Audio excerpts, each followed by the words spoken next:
أعوذ بالله من الشيطان الرجيم بسم الله الرحمن الرحيم اللهم علمنا ما ينفعنا وانفعنا بما علمتنا إنك أنت العليم الحكيم وصلى الله على سيدنا محمد وعلى آله وصحبه وسلم أجمعين. Sekarang kita membahas bab 3 tentang kehujahan dan kedudukan Al-Quran dan hadis. Langsung saja, sesungguhnya Al-Quran itu sama Allah dijaga, teksnya dan beberapa hukum yang ada dalam Al-Quran sama Allah dijaga seluruhnya. Tetapi kitab-kitab selain Al-Quran Allah tidak menjamin untuk menjaganya.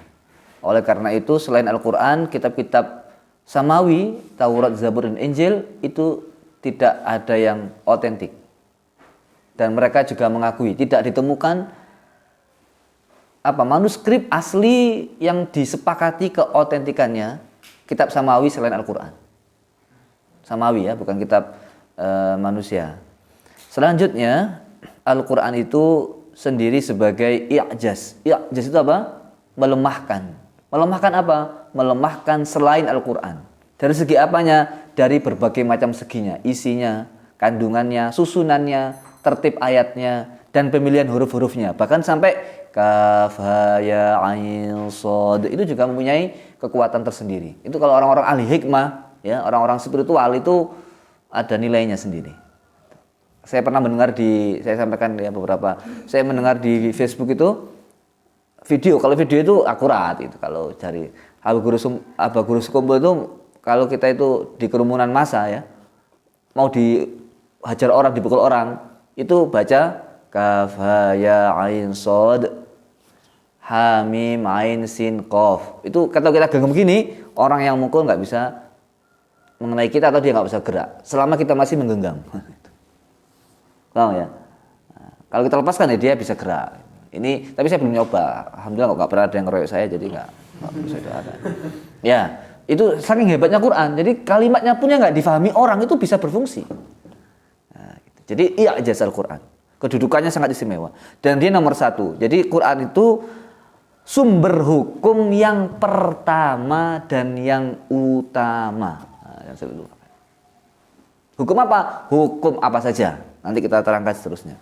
Nah, sekarang ulama itu berbeda pendapat tentang masalah bagaimana jika Al-Quran itu sampai kepada kita tidak mutawatir tapi ahad. Jadi Al-Quran kan kemarin sudah sampaikan, kalau mutawatir itu kan kira sabah itu ulama sepakat ya. Yang 10 jumhur sepakat mutawatir. Ada sebagian kecil yang tidak mengakui asal itu mutawatir, tapi sebagian kecil sekali itu. Tapi itu juga hampir tidak mempunyai dampak signifikan.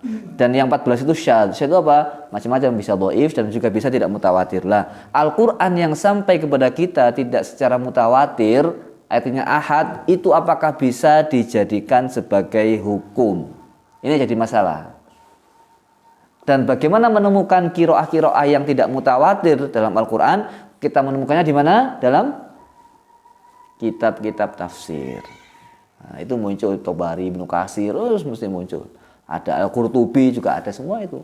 Bacaan-bacaan yang tidak mutawatir, yang tidak asyarah dan tidak sab'ah itu. Contohnya misalkan dalam bab kafaratul yamin ya. Contohnya begini, ada riwayat ini, faman lam yajid fasiyamu salasati ayyam mutatabi'at. Fasiyamu salasati ayyamin mutatabi'at. Nah, tambahan mutatabi'at ini enggak mutawatir. Ini ahad. Ya. Maka apakah puasa 3 hari untuk orang haji kemarin, 3 hari di Mekah, 7 hari di rumah, itu apakah betul atau tidak? Lah ini ulama beda pendapat. Karena mutatabi'at ini tidak bersifat mutawatir tetapi ahad. Sehingga perdebatan di situ terjadi. Yang kedua misalkan contohnya wa 'alal warisi dzirrahimil muharrami mithlu dzalik. Nah, ini juga kalimat dzirrahimil muharram ini tidak ada dalam riwayat yang mutawatir. Sehingga ulama dalam hal ini berbeda pendapat. Redaksi mutatabi'at ini ya.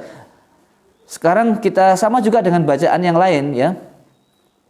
Jika tidak bersanad sahih ya apalagi tidak diterima. Bukan tidak diterima ya, ulama beda pendapat pastinya. Wong yang ahad aja beda pendapat, apalagi yang tidak sahih riwayatnya, maka ulama juga beda pendapat tetap beda pendapat. Karena bagaimanapun juga itu dari Nabi kan begitu.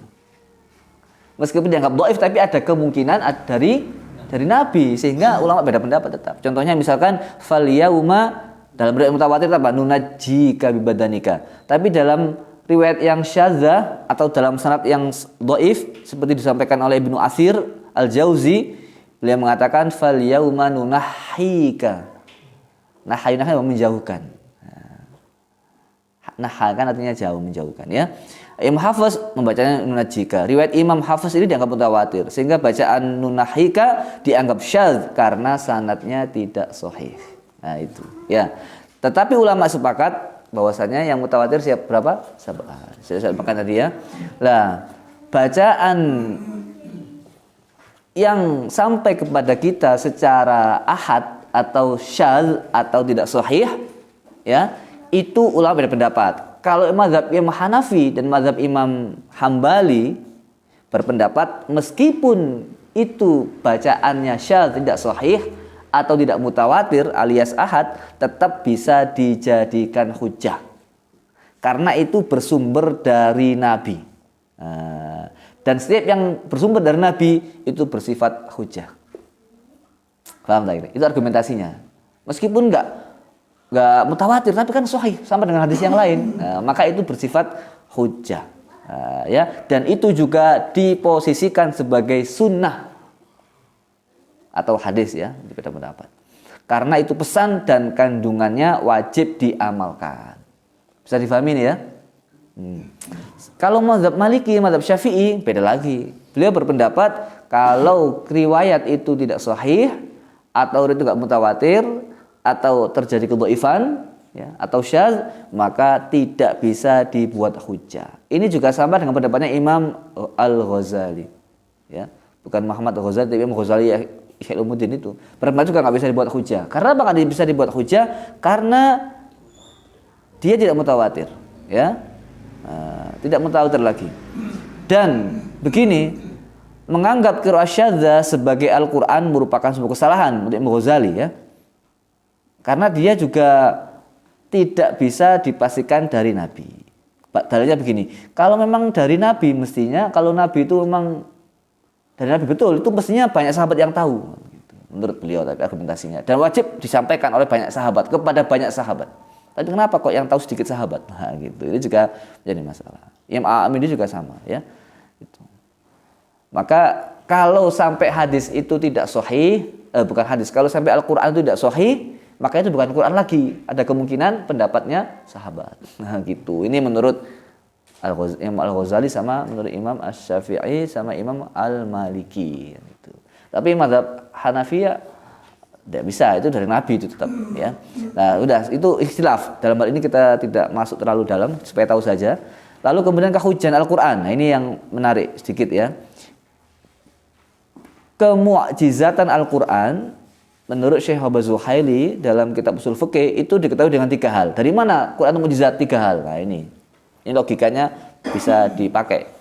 Yang pertama apa? Tahaddi. Apa tahaddi itu? Tantangan untuk membuat satu ayat yang sebenarnya Quran dari berbagai macam sisinya. Tahaddi itu tantangan. Ayo, bisa nggak buat seperti Al-Quran? Itu tantangan dari Allah. Ternyata nggak ada yang bisa. Nah itu kemukjizatan Al-Quran itu sudah. Mau merubah Quran silakan, nggak ada yang mampu merubah. Silakan dirubah, nggak akan laku, nggak ada orang percaya, dan nggak ada orang baca. Paham lagi? Tuh. Yang kedua apa? Potensi tantangan tersebut masih ada. Artinya apa? Eksis itu masih terbuka sampai sekarang. Sampai sekarang silakan mau membuat Quran. Tidak terbatas sampai zaman Nabi aja. Yang ketiga apa? Yang ketiga, dan semua orang itu bisa, tidak ada halangan untuk melakukan hal tersebut. Artinya apa? Semua orang punya kesempatan untuk menjawab tantangan tersebut. Gitu. Paham ya? Tuh. Dalam segi tantangan ini Allah berfirman gimana? Wa in kuntum fi raibim mimma nazzalna ala 'abdina fa'tu bi suratin min mithlihi. Buat satu surat kalau bisa, enggak bisa. Dalam Al-Qur'an diturunkan lagi, kan satu surat diturunkan lagi. Am yaquluna iftarah qul fa'tu bi 'ashri suwarin mithlihi muftariyatin wad'u man istata'tum min dunillah in kuntum shadiqin. Kalau ini dari satu surat, kalau ini 10 surat ya, lebih tinggi berarti. Yang kedua, Tambah tinggi lagi. Qul la in ijtama'atil insu wal jinnu ala an ya'tu bimithli hadzal qur'ani la ya'tuna bimithlihi walau kana ba'duhum li ba'din zahira. Nggak bisa manusia jin berkumpul sepakat musyawarah konferensi muktamar internasional, nggak pernah bisa membuat tandingan seperti Al-Quran. Paham ya? Tantangan tahadinya dari Allah. Selanjutnya, jadi orang Arab ini adalah orang yang dikenal dengan kemampuan fasih dan sastra yang sangat tinggi dalam tata bahasa Arab. Sehingga mereka ini juga punya kemampuan untuk membuat syair-syair yang hebat. Gitu. Jadi tantangan ini sepadan dengan kemampuan mereka, tapi kenyataannya tidak ada yang mampu dan sanggup untuk membuat menandingi Al-Quran, bahkan sebaliknya mengagumi kehebatan Al-Quran sampai dikira itu adalah sihir. Gitu. Paham ya? Jadi orang Arab itu sangat suka sihir ya. Maka kalau kita baca kitab-kitab klasik kuno, sampai sekarang pun orang Arab suka sihir. Kalau kita puisi kan gitu ya. Kita lagi, jangan terlalu detail lama-lama ya. Syekh Wahbah Zuhaili dalam kitabnya Sufi kita menyampaikan begini. Kemukjizatan Quran itu bisa diketahui dari beberapa hal seperti ini. Contoh yang pertama, keserasian pemilihan kata, makna dan keluasan cakupan yang luas. Nah, meskipun Al-Quran itu hanya memuat 6.236 ayat, tetapi isinya lengkap, komplit, super komprehensif. Ada ibadah, muamalah, sosial, akidah, hukum-hukum, terus apa aja ada di situ. Meskipun global, ya itu kehebatannya. Yang kedua, dan menariknya Quran itu meskipun cuma 6.236 ayat, itu ternyata apa? Masih bisa relevan dimanapun, kapanpun, oleh siapapun, dan model apapun, bagaimanapun. Loh, itu hebatnya Quran. Kitabnya tipis, tapi berlaku untuk seluruh umat di dunia, sampai kapanpun, dimanapun, dan untuk siapapun. Loh. Saya Profesor Haris, ya, Rektor UIN, cerita sama saya, ngomong sama saya ini di rumah saya itu buku itu, tembok-tembok semuanya buku. Ribuan bukunya. Semua tembok-temboknya buku. Tapi sekarang ini saya itu yang percaya cuma satu buku aja. Yang saya lihat cuma satu buku, apa Prof? Quran, begitu. Selebihnya itu bahasanya gitu ya. Hanya Quran tok itu yang sampai sekarang itu saya baca, saya angan-angan itu yang paling top itu sudah. Oh gitu deh. Dari jutaan buku yang beliau, ribuan buku yang beliau punya, satu buku yang nggak tertandingi, yang nggak pernah bosan dan tidak bisa terkalahkan, itu Al-Quran. Maka beruntung kalian ini bisa menghafalkan Quran. Sak tajwidnya, sak arti ini, sak kajiannya, sak wiritani, sak tafsiri, Masya Allah. Karunia apa yang lebih hebat dari ini coba? Gak ada. Ya apa tidak? Masih muda dekat dengan Quran, tua memperjuangkan Quran, meninggal dapat syafaatnya Quran. Apa enggak kenikmatan dunia akhirat seperti ini? Apa enggak ini? Sholatnya di masjid, Qo'atul Muhadhara, ngajinya di Qo'atul Muhadhara, tasmeknya di Qo'atul Muhadhara. Ini surga dunia di sini, Rek. Paham enggak, Rek? Kalau ini muat kuburan, sekali-kali kubur di sini enggak apa-apa ya.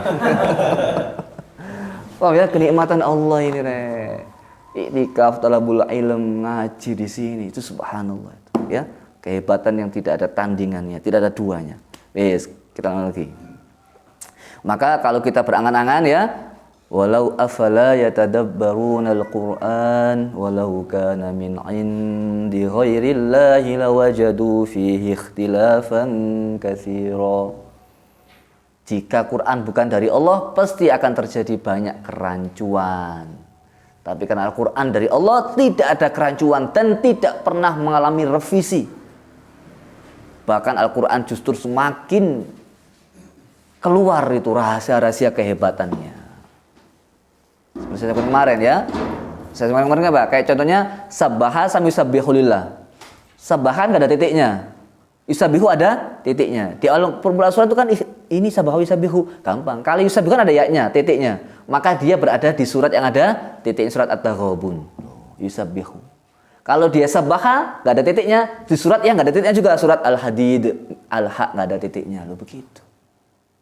Wa fawakiha mimma yashtahun, jamak. Dia juga terdapat di surat yang jamak juga nama suratnya, Al-Mursalat, As-Saffat, Al-Mu'minun, itu wa fawakiha, jamak. Nek wa fakihatin suratnya juga mufrad. Surat Waqiah. Surat Yasin. Surat Shad. Itu wa fakihatin. Menyesuaikan, Rek. Ini kalau nggak dari Allah nggak mungkin. Semakin terkuat kehebatan Al-Qur'an ini. Maka beruntung kalian yang mempelajari Al-Qur'an. Pelajari Al-Qur'an jurusan ilmu tafsir dan Al-Qur'an dan tafsir. Wah, subhanallah. Hebat lagi kalau bisa dua, ya jurusan tafsir, ya jurusan hukum keluarga Islam. Jurusan amal syaksiyah, ya kan? Atau jurusan muamalah, jurusan bisnis, jurusan tambah hebat itu. BSA. Tambah hebat. Jurusan sastra, tafsir. Ini hebat ini. Ini yang top ini. Paham ya? Gitu. Sudah, itu yang pertama. Yang pertama ya, dari keserasian pemilihan kata. Contoh yang kedua, kebenaran Al-Qur'an itu dibuktikan dengan secara ilmiah, kenyataannya terjadi seperti itu. Artinya apa? Kalimat ilmu yang ada dalam Al-Qur'an itu ternyata dibenarkan, dikuatkan dan dibuktikan oleh riset hasil ilmiah. Contohnya teori Big Bang. Dunia itu dulunya itu menjadi satu, lalu kemudian alam semesta maksudnya ya, menjadi satu gumpalan, lalu kemudian dia itu membelah. Nah, terus kemudian pecah-pecah menjadi bumi, menjadi planet, menjadi bulan, bintang, itu pecahan di situ. Itu kan baru ketahuan itu. Allah sudah bilang seperti itu. Dalam Al-Qur'an gimana? Awalam yarul ladzina kafaru annas samawati wal arda kanata ratqa. Nah, ratqa. Fa fataqnahuma. Nah, kalian pecahkan itu. وَجَعَلْنَا مِنَ الْمَاءِ كُلَّ شَيْءٍ حَيٍّ أَفَلَا يُؤْمِنُونَ. Ada dua teori di sini. Semua makhluk hidup dari air. Ini ahli ilmiah, pakar biologi. Silakan bantah ini. Apa ada makhluk hidup nggak dari air sumbernya? Nggak ada. Rasulullah kan nggak sempat riset. Tapi dia dari wahyu dari Allah. Yang tahu siapa? Allah. Kulla syai'in. Wa ja'alna minal ma'i kulla syai', apa saja yang hidup dan yang tidak hidup. Yang jamit itu kayak tumbuhan, dari air semuanya. Paham tak kira? Ayo silakan pakar biologi, silakan buat temuan kalau ada makhluk hidup yang tidak dari air bersandarnya. Enggak ada. Paham tak kira? Kehebatan Al-Qur'an. Jangan ragu sama Al-Qur'an. Semakin kuat kita, semakin senang menghafalkan Al-Qur'an. Semakin kuat dan senang cinta kepada Al-Qur'an. Begitu. Ya. Godaan, ujian, terpaan, cacian, makian tidak menjadi penghalang. Begitu. Paham ya? Lanjutkan lagi. Terus kemudian apalagi nih? Banyak contohnya lagi yang terkenal. Ini saya berikan contoh di buku ini ya supaya kalian tahu mantap ya.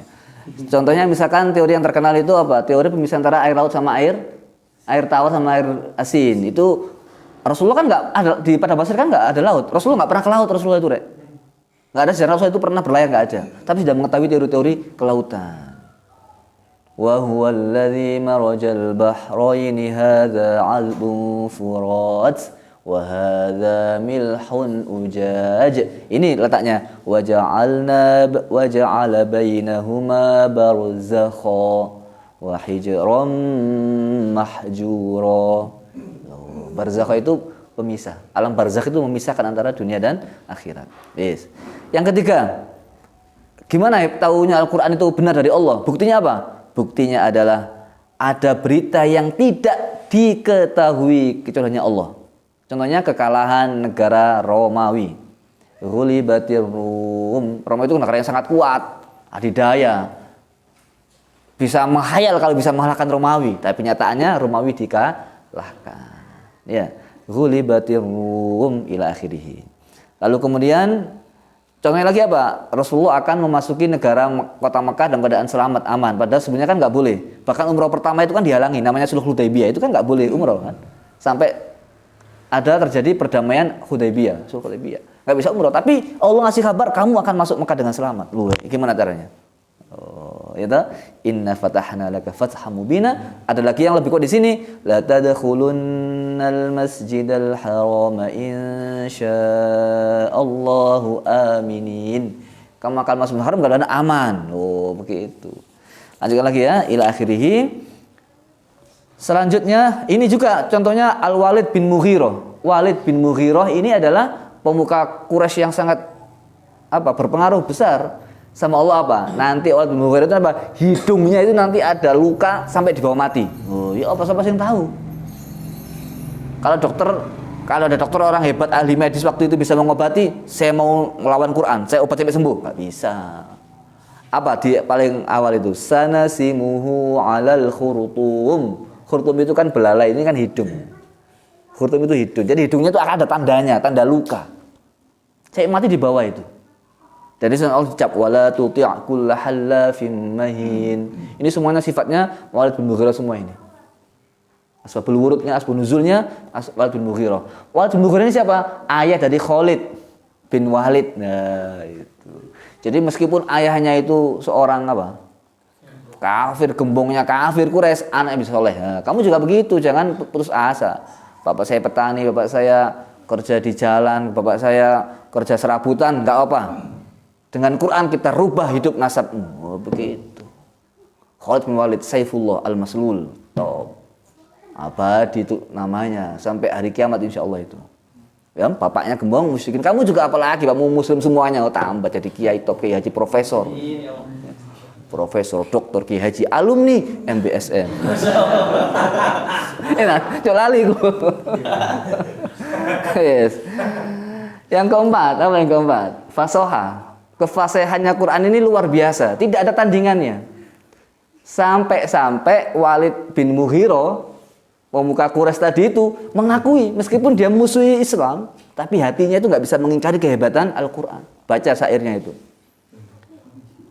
Yaqulu la halawah, manis, wa inna alaihi la talawah, wa innahu la musmirun a'lah, mughdiqun asfalah, fa innahu ya'lu wa la ya'lu. Top ini. Kurang apa lagi itu? Memuji Quran sangat hebatnya. Walid bin Mughirah sampai bersumpah, wallahi ma yushbihul ladzi yaqulu syai'an min hadza. Wa wallahi, oh gitu, Allah ini enggak ada yang bisa menandingi kehebatan kefasihan Al-Qur'an. Oh gitu. Maka kalian ini kalau ngaji harus di enak-enak gitu. Ya, meskipun yang dengarkan ya harus menemukan kesabaran. Enggak apa-apa. Yang penting kamu nikmat dulu. Kamu nyaman dulu. Kok jangan kamu enggak nyaman. Ya. Jadi kalau orang itu mendengar bacaan kita itu enggak sabar, terganggu, dia menurut saya perlu diruqyah. Setan itu enggak mampu mendengarkan Quran itu. Kan sudah saya sampaikan. Di alun-alun coba testimoni aja. Sekarang coba buktikan. Orang pacaran kan setan dia menggoda itu kan. Kamu baca Quran di situ, dia pasti pergi. Ayo. Kan ada bangku panjang biasanya kan? Kan pacaran kan mesti dempet, mesti itu. Nah, kamu di samping baca pelan-pelan aja. Bismillahirrahmanirrahim. Pergi itu. Dapat satu halaman sudah nggak kuat dia. Yakin pergi. Nggak mungkin. Mas, juz berapa sama saya? Nggak mungkin dia gabung sama juz sama khataman Mas sama saya. Nggak mungkin. Dia mesti pergi itu. Oh ya, nggak kuat ini. Sampai-sampai orang-orang itu kalau mau menemui Rasulullah disuruh apa? Disuruh memberikan kapas di telinganya. Mau ketemu Nabi, sini kupingmu, cumpul kapas. Kalau kamu sampai dengarkan Rasulullah berbicara Quran, menyampaikan wahyunya, kamu pasti akan terpengaruh. Sampai Allah sampaikan wa qala alladzina kafaru la tasma'u li hadzal Qur'an walghaw fihi la'allakum taghlibun. Kamu pasti akan kalah, enggak kuat mendengarkan kehebatan Al-Qur'an. Sampai segitunya. Saya mendengar di Facebook, bukan melihat di Facebook. Ada orang Perancis apa orang Spanyol sebagainya. Dia masuk tokonya itu ada Qur'annya. Jadi kasirnya itu nyetel Qur'an. Langsung nangis orang tua itu. Nangis. Pak, kenapa nangis? Gak tahu hati saya kok tersentuh dengan suara ini. Tahu artinya? Enggak. Tahunya apa? Enggak, tapi tersentuh saya. Lo begitu. Ini orang musyrikin, sudah tua dia. Spanyol apa itu? Saya lupa nama negaranya. Nangis dia, terpengaruh dengan Quran. Saking hebatnya Quran.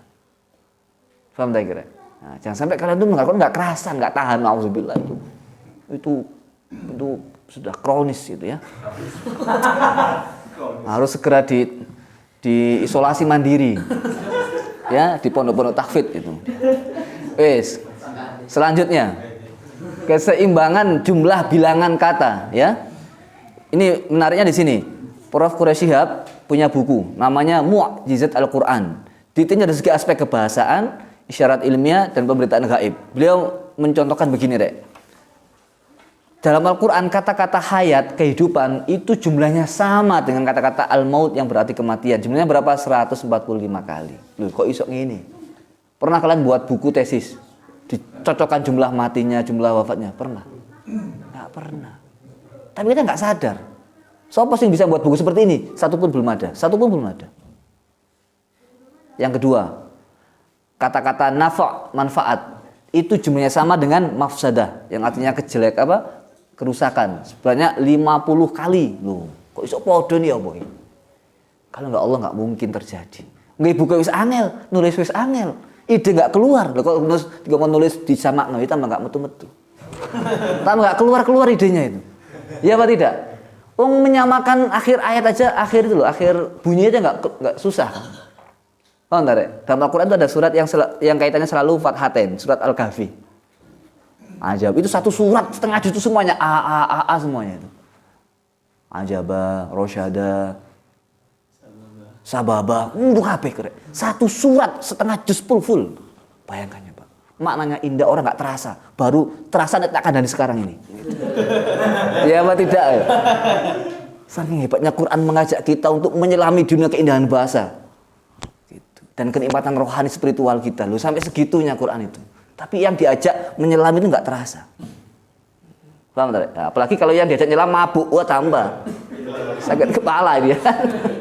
Selanjutnya lagi. Ya, sakron. Dia sedang sukaro dia tuh. Sukaro, ma hum bisukaro kan. Udah, kita lagi. Contohnya lagi, misalkan tidak hanya persamaan dan lawan kata, tapi juga apa? Sebab akibat itu sama. Sebab akibat itu sama. Contohnya apa? Contohnya ya, al-hars membajak dan ziro'ah, az-ziro'ah itu bertani, itu sama, yaitu 14 kali. Al-jahr nyata dan al-alaniyah ini sinonimnya sama maksudnya, sinonim ya, bukan apa sebabnya nanti habis ini.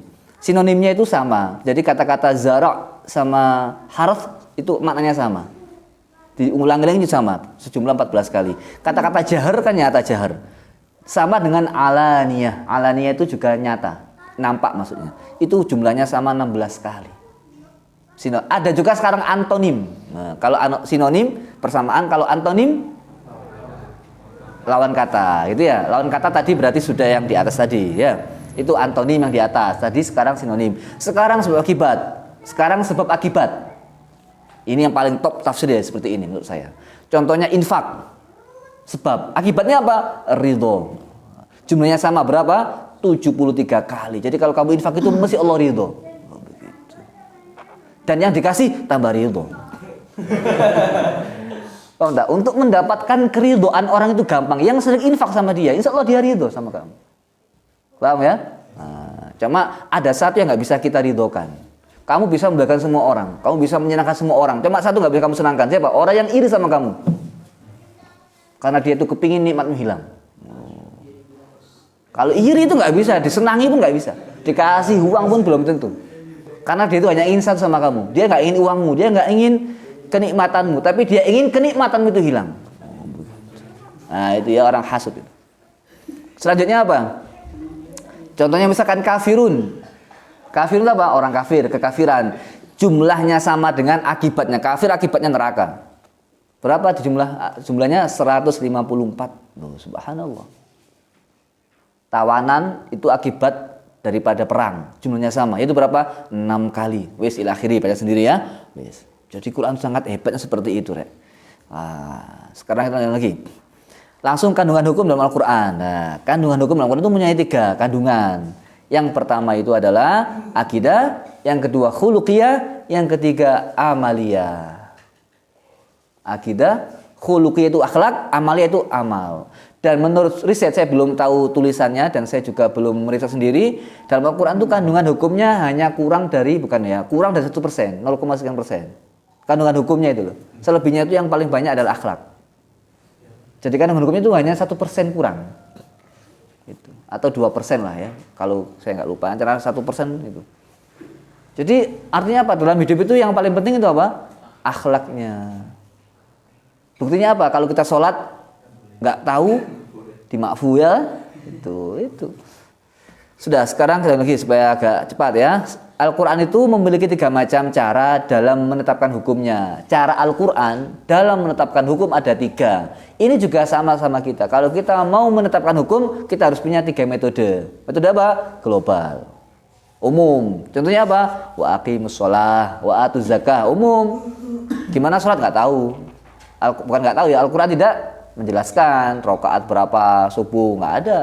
Karena global. Yang kedua, sedikit terperinci. Ya, ada sedikit ya, secara jelas dan sedikit terperinci. Nggak terperinci tapi sedikit aja, setengah global ya, setengah terperinci. Apa? Contohnya ini, wajahidu bi amwalikum wa anfusikum fi sabilillah. Berjihadlah, ya pacaran jihad dengan hartamu, dengan dirimu. Di mana? Fi sabilillah. Lumayan kan untuk jelas sidik. Ya, gitu. Sekarang yang jelas dan terperinci, wis jelas ya terperinci pisan. Ayat hutang. Wis nggak saya baca ya, nanti khataman kalau saya baca ini. Ini ayat terpanjang dalam Al-Qur'an ya ayat ini. Idza tadayantum bidainin. Nah, ini kalau saya baca jadi khataman ya, nggak jadi kajian. Selanjutnya ya. Begini.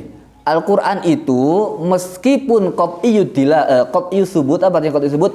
Pasti keberadaannya, tetapi secara hukumnya itu ada 2. Secara hukum loh ya, itu ada yang qat'iyyu dilalah, ada yang dhanniyyu dilalah. Qat'iyyu dilalah itu apa? Hukum yang mempunyai hanya 1 kandungan makna, tidak lebih. Qat'iyyu dilalah apa? Qat'iyyu dilalah itu artinya apa?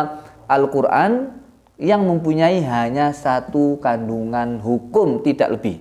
Cuma 1 itu toh hukumnya, tidak lebih. Kalau dzannu dilalah mempunyai kandungan yang lebih kemungkinannya dari 1 hukum. Jadi mempunyai kemungkinan nggak 1 hukum saja dari ayat itu, bisa 2 hukum. Ya, contoh yang sudah pasti dilalah, qat'i dilalah apa contohnya? Contoh qat'i dilalah ya, di sini kalau penafsirannya ini ya, tapi ini menjadi yang menentukan ini juga ulama juga. Contohnya misalkan lidzakari mislu hazzil unsayayin, 2:1. Ini dianggap ulama sebagian itu qat'iyyu dilalah.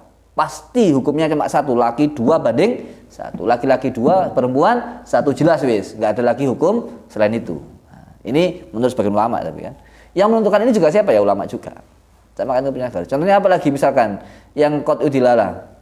Contohnya misalkan az-zaniyatu waz-zani fajlidu kulla wahidin minhuma mi'ata jaldah. Ini juga dianggap sebagian ulama qat'i dilalah. Makanya di Aceh itu ada hukuman rajam. Kalau kalian lihat di YouTube banyak. Dipukul itu 100 cambukan. Tapi didampingi oleh medis.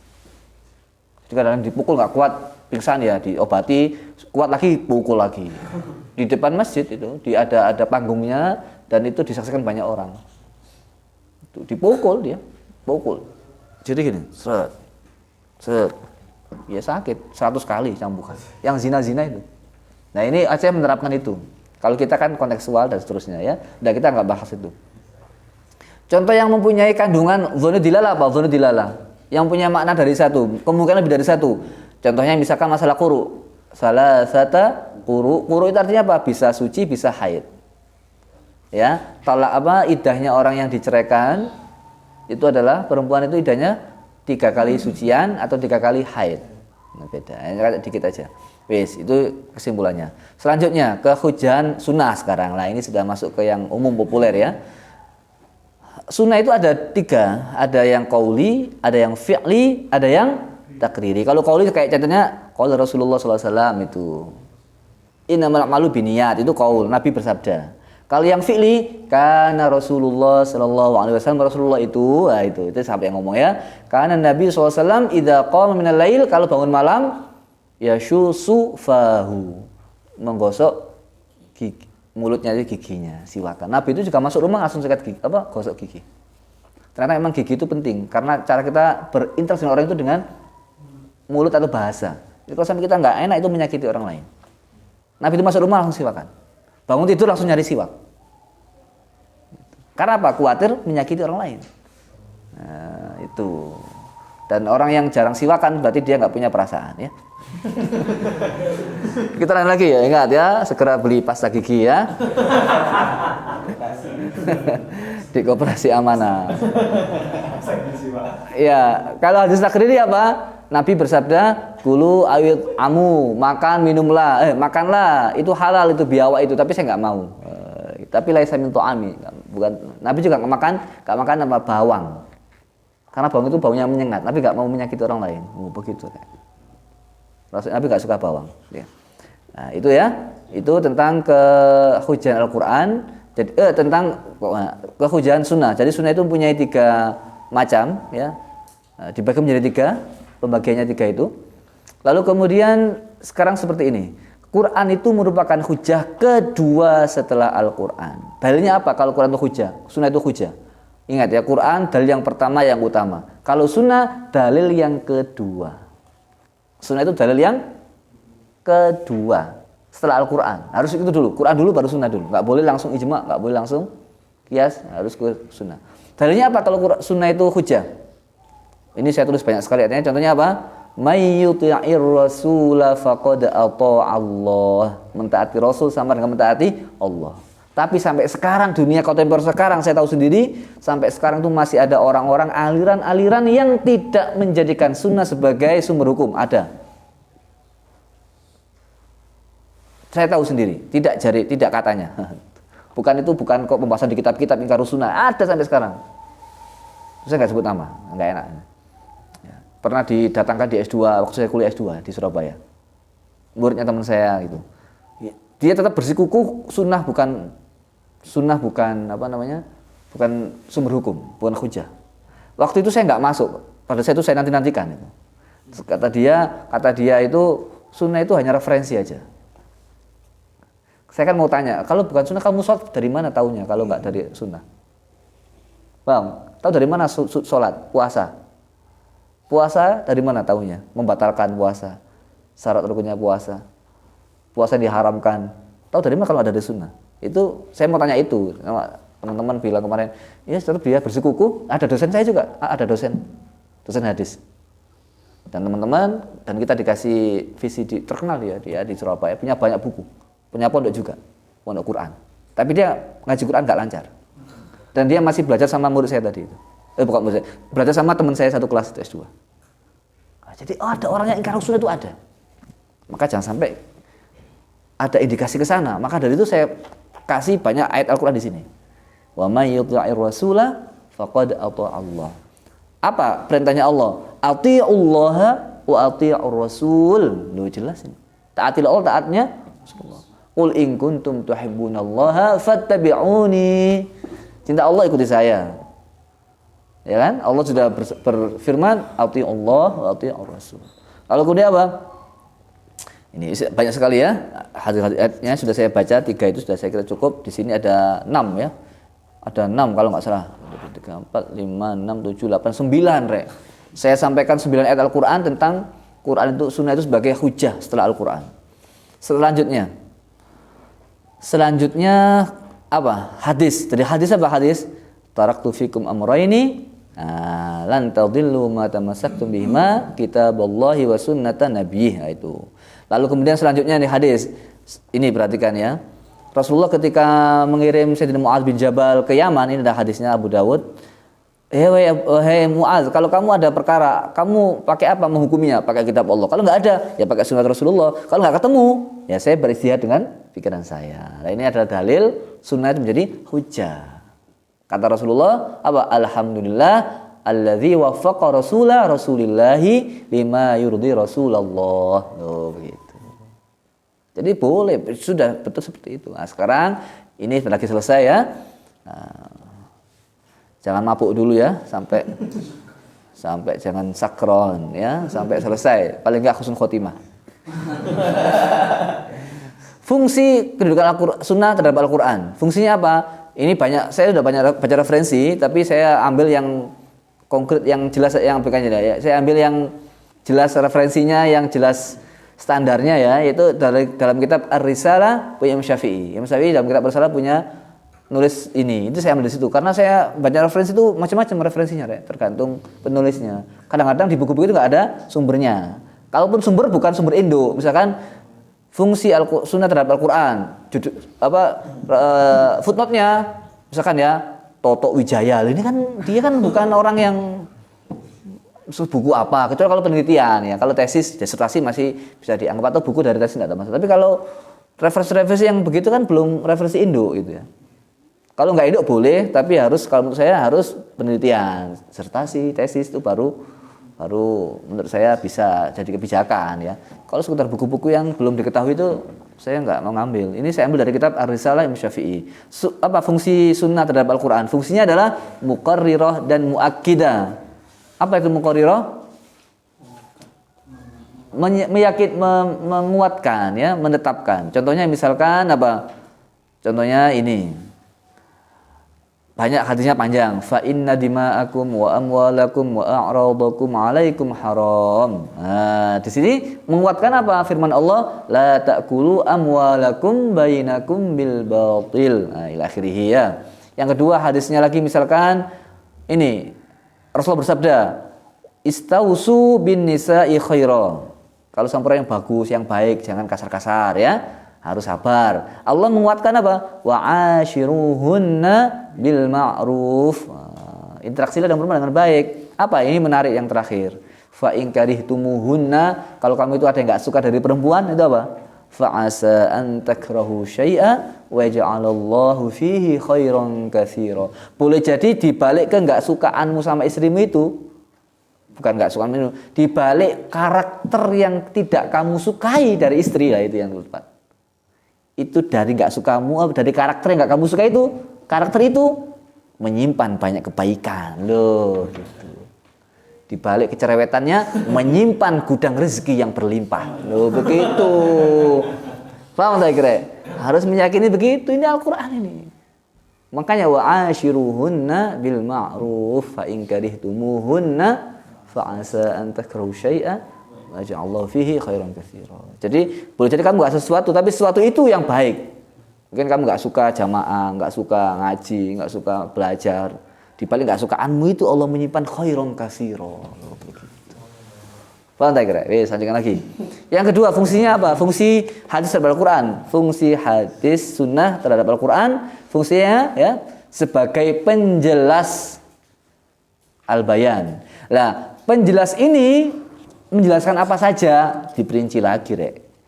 Ya, kelihatannya cuma ada 3, tapi penjelasannya ini, Imam Syafi'i ada 2 saja, ada dua fungsi sunnah terhadap Al-Quran. Tapi yang kedua ini poinnya bisa 5 sendiri itu kan, jadi 7. Jadi ngafalnya lumayan ya kalau hafalan.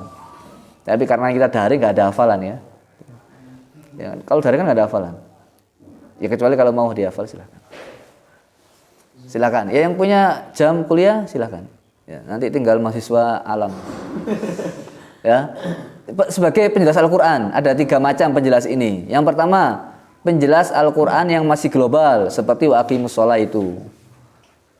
Hadisnya menjelaskan gimana cara sholat. Idza qumta ila sholati fa asbighil wudu'a, tsumma istaqbil qiblata, fakabbir, tsumma qra' ma tayassara Qur'an, tsumma rka' ila akhirih. Kamu kalau mau sholat wudu dulu, menghadap kiblat, ya ruku, kemudian sujud, ila akhirih. Itu rinci sekali menjelaskan yang masih global. Fungsi yang kedua sebagai penjelas yang global. Yang kedua penjelas taksis.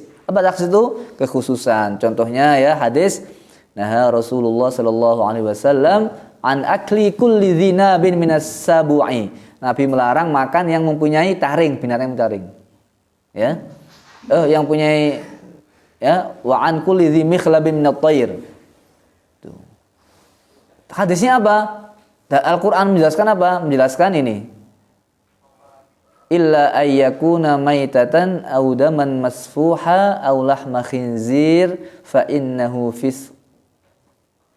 rijsun aw fisqa ila akhiri ya. Itu menjelaskan itu. Ini mentaksis, tahu mentaksis ya. Mentaksis itu begini. Allah itu kan umum ya. Kamu itu apa? Kamu enggak boleh makan gini, ini yang di sini. Qul la ajidu fima uhiya ilayya muharraman ala ta'imi yat'amuh illa an yakuna maytatan aw daman masfuha. Ya, ini umum ini. Yang diharapkan Allah itu kan hanya cuma ini aja. Maita, dam masfuha, lahma khinzir. Cuma 3 itu kan? Di hadisnya enggak. Yang punya taring, yang punya gigi apa? Cakar ya, itu nggak boleh, haram. Loh, itu kan mengkhususkan. Kalian umum, lalu dikhususkan. Masih banyak lagi yang lain. Selanjutnya sebagai penjelas yang takyid. Takyid itu yang mirip dengan umum ya. Contohnya apa? Contohnya begini. Allah berfirman was-sariqu was-sariqatu faqta'u aydiyahuma. Pencuri potong tangan. Tangan kan banyak dari sini kan tangan semua ini. Nah, gimana mentakyid? Ditakyiti enggak. Tangannya dipotong itu dari mifsal. Hadisnya Nabi ini. Summa amara biqat'ihi minal mifsal. Nabi menyuruh motong dari pergelangan ini. Enggak ini ya gitu. Paham ya? Nah, ini namanya takyid, qaiti. Yang keempat, menjelaskan nasakh, mansukh. Contohnya, Allah mewajibkan kita untuk berwasiat yang mati. Kutiba alaikum idza hadara ahadakumul mautu in taraka khairanil wasiyatu lil walidain akhirih. Itu dimasukh oleh la wasiyata, tidak wajib berwasiat. Nah, ini fungsinya sunnah. Yang kelima, fungsinya sunnah apa? Fungsinya sunnah menjelaskan apa? Menjelaskan hukum yang tidak tercantum dalam Al-Quran. Loh, ada hukumnya nggak ada dalam Al-Quran apa? Contoh nih, zakat fitrah, haramnya pakai emas, pakai sutra. Nah, ini kan nggak ada dalam Al-Quran nih kira. Jadi kesimpulannya ya, yang nggak punya buku, fungsi hadis terhadap Quran itu punya 2 fungsi. Yang pertama sebagai muqarrirah atau muakidah, menguatkan.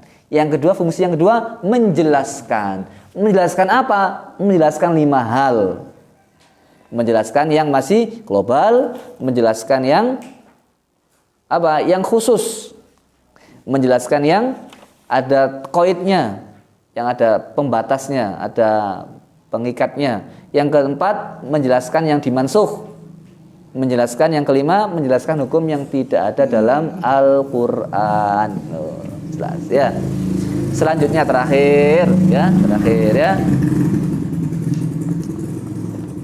Wa man lam yazuq dzulla ta'allumi sa'atan tajarra'a dzullal jahli tula umrihi. Wa man talabal ula bi ghairi kaddin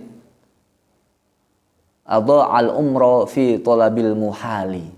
Mencari keluhuran, keistimewaan, kemuliaan tanpa ada perjuangan, kesusahan, itu sama dengan menyia-nyiakan umur mencari hal yang tidak mungkin terjadi. Loh, gitu. Adha'al umra fi talabil muhali. Man talabal ula bi ghairi kaddin adha'al umra fi talabil muhali.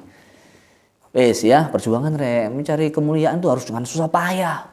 Kalau enggak susah payah, kok kepingin mulia, itu mencari hal yang tidak mungkin. Bagaikan dia mencari burung gagak yang berwarna putih. Sebagaimanapun merindukan bulan. Di situ sama.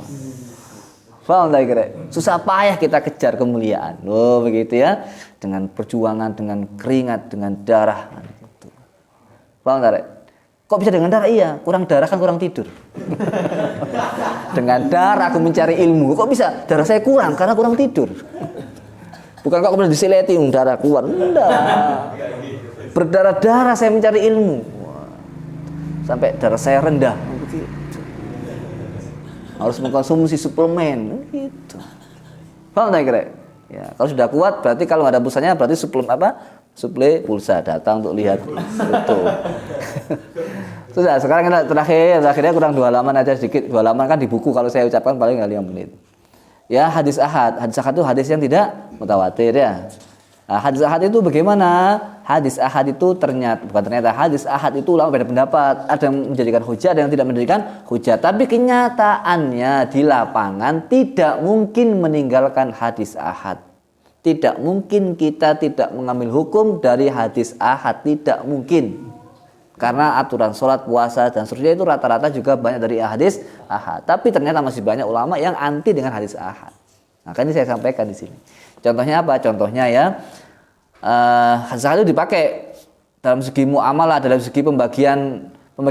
Dalam pembagian waris. Contohnya seorang perempuan ya bertanya kepada Abu Bakar, seorang nenek bertanya kepada Abu Bakar, ya Abu Bakar, saya dapat bagian berapa dalam Al-Quran? Kata Abu Bakar, kamu nggak dapat apa-apa. Akhirnya apa? Ya, kamu nggak dapat apa-apa, kata Abu Bakar. Kamu nggak dapat apa dalam Al-Quran. Nabi juga nggak ada. Wis, kamu balik sampai saya tanya orang. Kemudian Abu Bakar tanya sama orang-orang dan dijawab sama Mughirah bin Syu'bah. Oh, saya tahu, saya pernah hadir pada majelis Nabi, seorang nenek dapat bagian sudus. Abu Bakar bertanya, nggak langsung percaya. Hal ma'aka ghairuk, siapa selain kamu yang mendengarkan itu? Oh, ada. Siapa? Muhammad bin Maslam al-Ansari. Akhirnya diterima. Nenek dapat bagian 1/6. Ini kan hadis ahad ini. Hanya 2 orang aja. Yang kedua apa? Contohnya misalkan ini tentang masalah hadis Furai'ah binti Malik terkenal tentang tempat. Jadi perempuan itu mendapatkan hak tempat tinggal selama masa iddah. Dalilnya apa? Dalilnya ini. Umkusi fi baitiki arba'at asyhur wa asyra hatta yablugha kitabu ajalah. Nah, ini ya. Ini fa'ataitu Nabi fadzakartu ila akhirih. Ini juga diambil oleh sahabat. Lalu kemudian juga apa? Ini menarik ini di sini. Hadis Sahih Muslim ya. Sayyidina Umar ketika itu diketok oleh Abu Musa al-Asy'ari, diketok pintunya. Ketok pertama enggak buka, ketok kedua enggak buka, ketiga enggak buka. Akhirnya pergi. Pas ketiga dibuka Umar, sini, balik. Kamu ngetok pintu kok enggak tanggung jawab kan gitu. Sini kamu, kenapa kamu? Kata dia, kamu sudah mengetok pintu kok saya bukakan malah pergi. Kata Abu Musa al-Asy'ari, oh enggak, saya dengar Nabi gimana? Idza sta'dzana ahadukum salasan falam yu'dzan lahu falyarji. Sudah ketok pintu 3 kali enggak dibukakan, balik. Kata Sayyidina Umar, aqim alail baina. Mana saksinya? Kalau enggak, wa illa auja'tuka. Kalau enggak kamu tak pukul. Gitu. Jangan ngawur-ngawur ngomong nabi-nabi. Akhirnya apa? Faqala Ubay bin Ka'ab, ya. Faqala Abu bin Ka'ab mengatakan ternyata yang menjadi saksinya itu apa? Orang yang paling kecil, asghurul qaum, yaitu Abu Sa'id.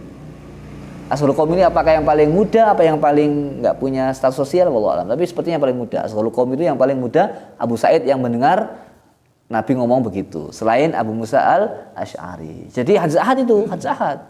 Tapi dipakai, semua ulama pakai. Sayyidina Umar aja pakai gitu. Paham maksudnya? Sayyidina Umar aja pakai hadis ahad. Hanya 2 orang sudah diterima sama Sayyidina Umar. Cuma beda-beda strateginya. Kalau Abu Bakar butuh saksi. Siapa yang mendengarkan selain kamu? Kalau Umar, ayo kalau nggak ada saksi, pukul. Nah, Sayyidina Ali beda, disumpah. Ini hadisnya saya cantumkan. Ya, kuntu rajulan ila akhirih. Wa idza haddatsana hadun mashabi istahlaftuhu. Kalau saya itu ada orang ngomong dari Nabi, saya sumpah. Kalau saya sumpah, dia sumpah, saya percaya. Ini Sayyidina Ali. Jadi caranya beda-beda. Kesimpulannya sama Fatimah bintu Qais juga sama. Fatimah bintu Qais juga sama. Apa? Ini ada Fatimah bintu Qais itu mengatakan gimana orang yang dicerai bain. Kata Nabi, Fatimah bintu Qais ngomong gini. Ini dalam kitab Sahih dalam kitab Sahih Muslim ini mengatakan gini, oh kata Rasulullah, perempuan yang dicerai bain itu nggak dapat rumah, nggak dapat nafkah, la sukna wal nafaqata. Kata Sayyidina Umar, oh ngawur nggak, saya nggak mau terima. Karena dalam yang lain riwayat ini disebutkan, oh boleh jadi dia itu lupa, Fatimah Qais. Karena dalam Al-Quran askinuhunna min haitsu sakantum min wujudikum. Kamu harus kasih rumah juga. Dan jangan keluarkan dia dari rumah ya. Wala yakhrujna la tukhrijuhunna min buyutihinna. Jadi kata Sayyidina Umar, saya nggak akan mungkin meninggalkan Al-Quran gara-gara hanya ucapan 1 orang saja. Jadi tetap dipakai, Sayyidina Umar dipakai Al-Qur'annya. Saya kira gitu ya. Dalam Al-Quran tentang masalah itu, innal mayit disiksa dari kuburnya itu apa? Mayit disiksa gara-gara tangisan keluarganya itu. Itu juga hadisnya sudah saya turunkan di sini. Jadi nggak benar karena Al-Quran, pokoknya hadis kalau mukhalafah sama Al-Quran tidak bisa diterima. Dan itu pun ya nggak sekedar begitu, kita harus punya pemahaman yang komprehensif, nggak sekedar nggak sampai dengan Al-Quran itu enggak, itu ada ilmunya ya. Kita nggak bahas itu sekarang di sini. Kesimpulannya adalah hadis ahad itu merupakan hujah. Kenapa saya tulis di sini? Saya tulis di sini karena banyak orang-orang pemikiran-pemikiran itu sekarang itu tidak menerima hadis ahad. Kenyataannya kita nggak bisa meninggalkan. Itu mutlak diperlukan hadis ahad. Bahkan hadis dhaif pun juga dilakukan oleh para fuqaha 4. Kenyataannya di lapangan seperti itu. Penelitian ya. Saya kira demikian, mudah-mudahan manfaat ya. Pertanyaan setelah ini. Nah.